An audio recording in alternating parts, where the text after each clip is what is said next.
entiendo que para invocarle a las alternativas que son varias y que sean viables, lo principal es que podamos tener el diagnóstico de lo que está pasando en el mundo lo más claro posible. ¿Por qué digo en el mundo? Porque estamos todos de acuerdo en que las decisiones que se están tomando en Uruguay no son de Uruguay, sino que vienen del exterior, ¿no?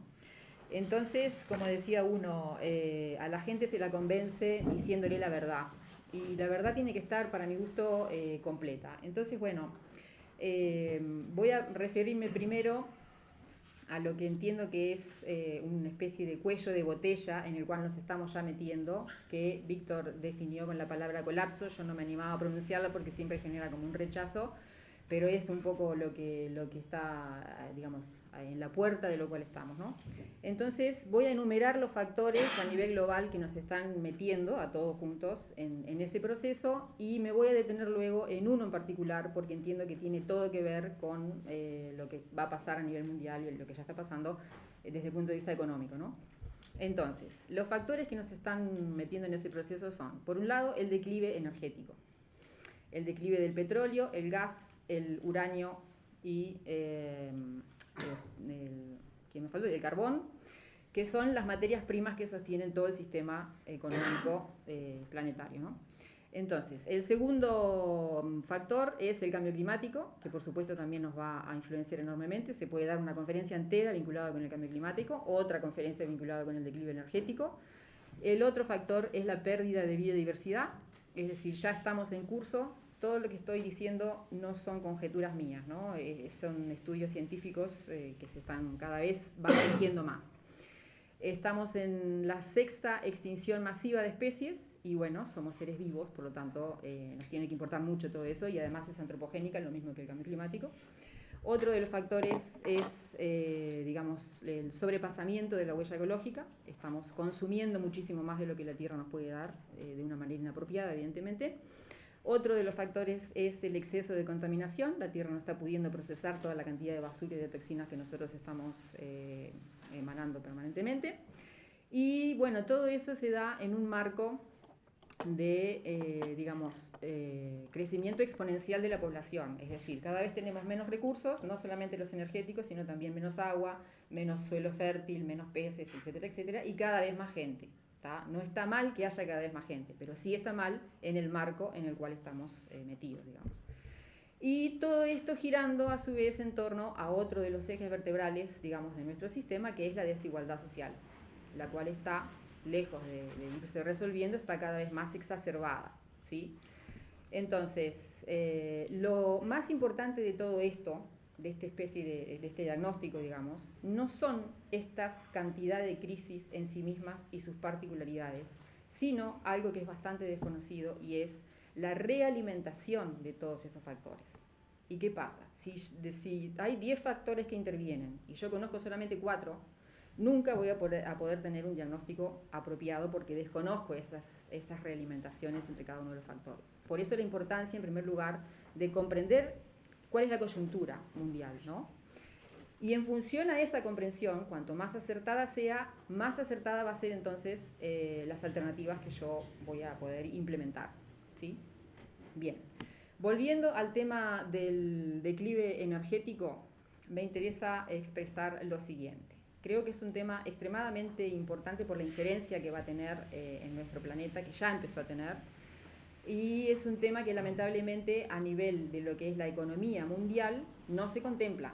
Es decir, los economistas tienen una cantidad de leyes que están de alguna manera por fuera de la realidad. Voy a explicar.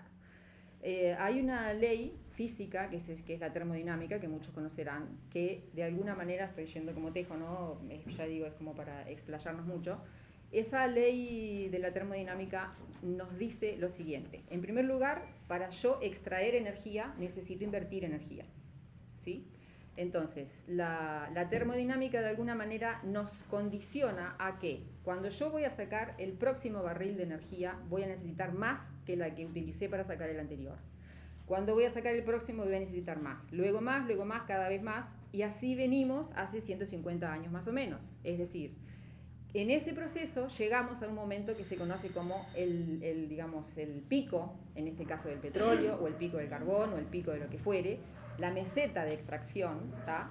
De manera tal que después de ese pico, que con el petróleo ya llegamos en el 2006, por ejemplo, ahí empieza a decaer, es decir, cada vez vamos a estar invirtiendo más energía y extrayendo menos energía. Esa ecuación no la podemos, digamos, reproducir eternamente. Va a llegar un momento en el cual voy a invertir un barril de energía y voy a sacar un barril de energía. Entonces no va a tener sentido que yo invierta. Para que nos entendamos mejor, hace 150 años nosotros invertíamos 1 y obteníamos 100. Ahora estamos invirtiendo 1 y obteniendo 20. Y eso, que se llama la tasa de retorno energético, está bajando cada vez más. El sistema en general no puede sostenerse, todas las actividades que hacemos no pueden sostenerse con una tasa de retorno energético más baja de X, que puede llegar a ser 12, por ejemplo. Hay científicos que lo establecen en 12, otros en 10, otros en 7, no importa. El punto es que está bajando, va a seguir bajando. ¿Y qué pasa? En ese proceso de disminución de la energía, que es la fuente de la economía, porque la economía camina de la mano con la energía, o sea, no podemos desacoplar, como dicen algunos, el PIB de la energía, bla, bla, bla. En ese proceso estamos en un proceso de disminución de la energía, pero los economistas siguen empecinados en que tenemos que seguir creciendo. Es decir, a nivel mundial, ese es el dogma. ¿Por qué es un dogma? Porque es irracional. Es decir, a nivel económico no se reconoce que estamos en un planeta finito. Ellos dicen, se puede crecer indefinidamente en un planeta finito. Es una cosa irracional, ¿sí? Entonces todo eso nos va a influenciar enormemente. ¿Por qué? Porque las energías renovables, si bien van creciendo cada vez más, está comprobado científicamente, no van a poder suplir toda la cantidad enorme de energía barata, que se llama energía neta, que esos productos arrojan al sistema. Entonces se va a producir un desfase muy importante. Todo lo que estoy diciendo no va a pasar después del 2050 para adelante, sino del 2050 para acá, ¿sí? Es decir, todos nosotros vamos a estar involucrados y también nuestra descendencia, etcétera, etcétera. Por lo tanto, nosotros desde ahora tenemos que poder reaccionar frente a todo ese panorama previendo, ¿no? Entonces, ¿qué pasa? En ese proceso en el cual la economía dice, vamos a seguir creciendo, pero las fuentes que nos permiten seguir creciendo están desapareciendo, nos estamos refugiando a nivel mundial en algo que todos conocemos y que se llama la deuda. La deuda es una burbuja, vamos a decirlo, traducido, que como toda burbuja no puede crecer indefinidamente, en algún momento explota. Y, por otro lado, lo que estamos haciendo al aumentar cada vez más la deuda es robar los recursos, es decir, el primer mundo, vamos a decir, roba los recursos primarios al tercer mundo, es decir, nosotros, para poder seguir inflando esa deuda, y a su vez la deuda también es un robo a los recursos de las generaciones por venir. O sea, dos cosas que no deberíamos seguir haciendo de ninguna manera. Entonces ahí es cuando viene UPM, que es una multinacional, ¿verdad? Y que supuestamente viene con el verso de que va a invertir, todos ya sabemos que no va a invertir absolutamente nada, y a cambio de eso, nosotros, porque ella está presente en nuestro país, podemos ir y pedir más deuda. ¿Y nosotros qué le damos? Le damos nuestros recursos primarios, el agua, la tierra, la soberanía, nada menos, etcétera, etcétera. ¿Va? Entonces, ¿qué pasa? En este momento, digamos que todavía estamos en un proceso de globalización, en el cual, en definitiva, se privatizan las ganancias y se socializan las pérdidas, ¿no? Pero va a llegar un momento en el cual, a medida que todo esto energético vaya cada vez desapareciendo más, etcétera, etcétera, bajando, y a medida que la desigualdad social se siga exacerbando, fíjense ustedes que en el 2016, por ejemplo, había 300 individuos que poseían el equivalente económico a 3.400 millones de habitantes, ¿sí? En el 2010. En el 2016, de 300 bajaron a 60 y hoy son 8 personas. ¿Tá? Es decir, la mayor parte de las entidades que gobiernan al mundo desde el punto de vista económico no son estados, son multinacionales, el 70%.